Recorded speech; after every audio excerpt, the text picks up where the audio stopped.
सांसद दीपेंद्र हुड्डा आज शिव धर्मशाला में आयोजित बालवीर किसान सम्मेलन में बतौर मुख्य अतिथि शामिल हुए।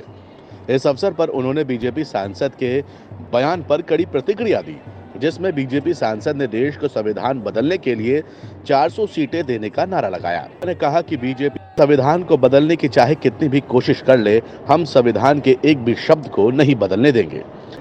हम अपने संविधान पर कोई आंच नहीं आने देंगे, क्योंकि हमारी रगों में चौधरी रणवीर सिंह का खून है, जिन्होंने बाबा साहब अंबेडकर के नेतृत्व में संविधान पर हस्ताक्षर किए हैं।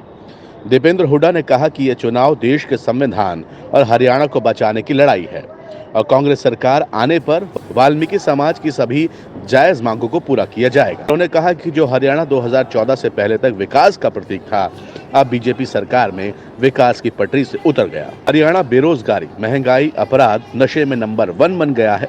संसद में उनके सवाल के जवाब में खुददार सरकार नहीं है। उन्होंने कहा कि हरियाणा बेरोजगारी में देश में नंबर 1 पर पहुंच गया है। 10 साल में बीजेपी सरकार ने कोई काम नहीं किया और आने वाले चुनाव में जनता परिवर्तन के लिए तैयार है और मन बना चुकी है।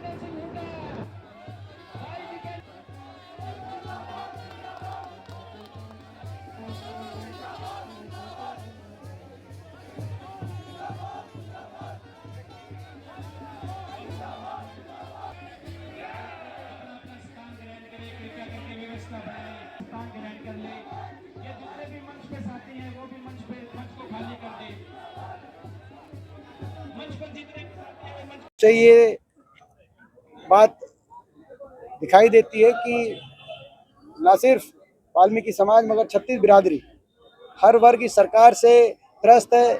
इस सरकार ने हरियाणा को विकास की पटरी से उतार दिया। आज महंगाई और बेरोजगारी से हर परिवार ग्रस्त है।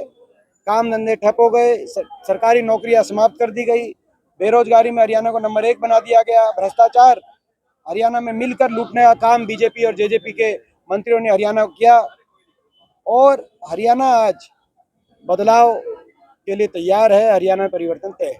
अच्छा, बीजेपी की दूसरी लिस्ट आनी थी प्रत्याशियों की, लेकिन घोषणा नहीं हुई, क्या लगता क्या है? वो चलो उनका अपना मैटर, क्या कोई घबराहट या है वो तो अपना। देखो इसमें तो अब मैं कहूँगा कि भाई वो तो हर पार्टी का अपना अपना है, अपने हिसाब से लिस्ट आएंगी। अच्छा, वाल्मीकि समाज ने मांग पत्र भी रखा है आज।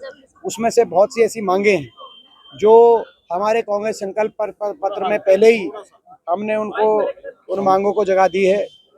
चाहे वो सफाई कर्मचारी जो 14,000 हमारे समय भर्ती किए गए थे और ग्रामीण अंचल में और शहरों के अंदर भी जो सफाई कर्मचारी बहुत वर्षों से जो कार्यरत हैं, उन सफाई कर्मचारियों को पक्का करने की बात रही हो, चाहे वो नए सफाई कर्मचारियों की भर्ती की बात रही हो, जनसंख्या के आधार पर और संख्या बढ़ाने की बात रही हो, ये एक मांग आ रही। हरियाणा के अंदर सफाई कर्मचारी आयोग का गठन की बात रही हो। आपको याद होगा कि एससी आयोग का गठन हमारी सरकार में हुआ था, जो इस सरकार ने भंग कर दिया। सफाई कर्मचारी आयोग अलग से की गठन की बात आई। वाल्मीकि बोर्ड के गठन की बात आई। वाल्मीकि कल्याण बोर्ड की जो एक मांग, ये जो मांगे हैं, इन मांगों को कांग्रेस के घोषणा पत्र में जगह दी जाएगी। इन मांगों को पे कांग्रेस की सरकार यदि बनती है तो इन मांगों को हम पूरा कराने का काम अच्छा, बलजिंदर सिंह ने आज कांग्रेस ज्वाइन की है और या कांग्रेस मजबूत होगी। देखिए, कांग्रेस लगातार पिछले 1 वर्ष में 36 पूर्व विधायक, पूर्व सांसद और अब मौजूदा सांसद कांग्रेस पार्टी में शामिल हो रहे हैं। तो ये संकेत इस बात का है कि हरियाणा में आने वाले समय में क्या होने जा रहा है। हरियाणा में भाजपा की जमीन खिसक चुकी है, जजपा का जनाधार समाप्त हो चुका है। लोग कांग्रेस पार्टी की तरफ, हुड्डा साहब के नेतृत्व की तरफ, लोग बदलाव के लिए और ये परिवर्तन के लिए तैयार है। अच्छा, आपने भाजपा सांसद द्वारा जो एक 400 पार की नारे को लेकर भी एक वीडियो आज एक आनंद हेगड़े नामक एक भाजपा के लोकसभा सांसद का एक बयान आया है कि हम 400 पार का हमारा नारा इसलिए है कि इतनी संख्या आएगी तो हम संविधान को बदलने का काम करेंगे, संविधान को तोड़ने का काम करेंगे। उनको हमने चुनौती दी है कि ये वही देश है। हमने चुनौती दी है कि ये वो संविधान है, बाबा साहब के नेतृत्व में ये संविधान बना और जिस संविधान में चौधरी रणवीर सिंह, मेरे स्वर्गीय दादाजी के भी दस्तखत इस संविधान में, संविधान की मूल प्रति पे उनके दस्तखत आज भी अंकित हैं। हमारी रगों में वो खून है, वो संस्कार हैं जिन संस्कारों ने उस संविधान को बनाने में अपना योगदान दिया, अपनी कुर्बानियां दी। हमने चुनौती दी है कि इस संविधान को बीजेपी के सांसद चाहे कोई भी आन दें और बीजेपी कितना ही जोर लगा दे, 1 इंच भी इस संविधान को हिलने नहीं देंगे, 1 इंच भी संविधान के साथ छेड़छाड़ होने नहीं देंगे।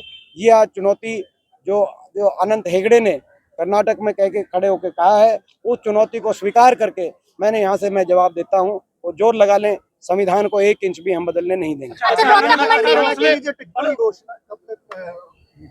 ये हमारी प्रक्रिया चल रही है, कांग्रेस पार्टी की भी चल रही है, वो अपने सही समय पे ये टिकटों के फैसले किए। आज ये हरियाणा के अंदर भयमुक्त प्रशासन का नारा था, लेकिन वो भयमुक्त अपराधी हो गए। हर रोज कहीं डकैती, कहीं फिरौती, कहीं अपहरण और कहीं हत्या। आज 10 साल की खट्टर सरकार के बाद ये सरकार जवाब दे कि ना सिर्फ बेरोजगारी में हरियाणा नंबर 1 है, मगर अपराध में भी हरियाणा नंबर 1 देश में बन गया। हत्या दर में देश में नंबर 2, अपहरण, फिरौती, डकैती में नंबर 1। और लगातार आज भी मुरथल में एक ढाबे के आगे दिन दिहाड़े दनादन 30 राउंड की गोलियों की फायरिंग होकर एक को मौत के घाट उतारने का काम गैंगस्टर्स ने किया। 2 दिन पहले लाखन माजरा में ये बात आई, उसे 1 दिन पहले बहादुरगढ़ के अंदर एक पूर्व विधायक को इस तरह से मारा गया। ये इस तरह के गैंगस्टर, ये गैंग दोबारा से आ गए, जिन गैंग्स का सफाया हुड्डा सरकार ने किया था। चौधरी उपेंद्र सिंह हुड्डा जी के नेतृत्व में सरकार जब बनी, तब भी चौटाला राज में भी इस तरह के माफिया हरियाणा की कानून व्यवस्था को बिगाड़ने का काम कर रहे थे, लेकिन उनको हर प्रकार के जो है से सफाया उनका करने का काम किया था। आज 10 साल के बाद वहीं प्रदेश को लाके खड़ा कर दिया इस कट्टर सरकार ने, तो ये दुर्भाग्य की बात है। लेकिन ये गैंगस्टर्स ये ना भूले कि 4-5 महीने बाद हरियाणा में परिवर्तन होना है, सत्ता परिवर्तन होना है, या तो उससे पहले ये अपराध छोड़ दें, हरियाणा छोड़ दें, या इनको हम छुटवाने का काम करेंगे अगर हमारी सरकार। कांग्रेस में शामिल हुए हैं, आपको नहीं लगता कि ये लोग मौकापरस्त हैं? जहां देखिए, मैंने उस पर अपनी बात कह दी। अच्छा, एक आखिरी सवाल, जिस तरह से मुख्यमंत्री दुष्यंत चौटाला है, उनका कहना है कि हरियाणा में कांग्रेस की लुटिया डूब चुकी है और आपके साथ गठबंधन करके उनकी भी लुटिया डुबोने का काम करेंगे। हाँ,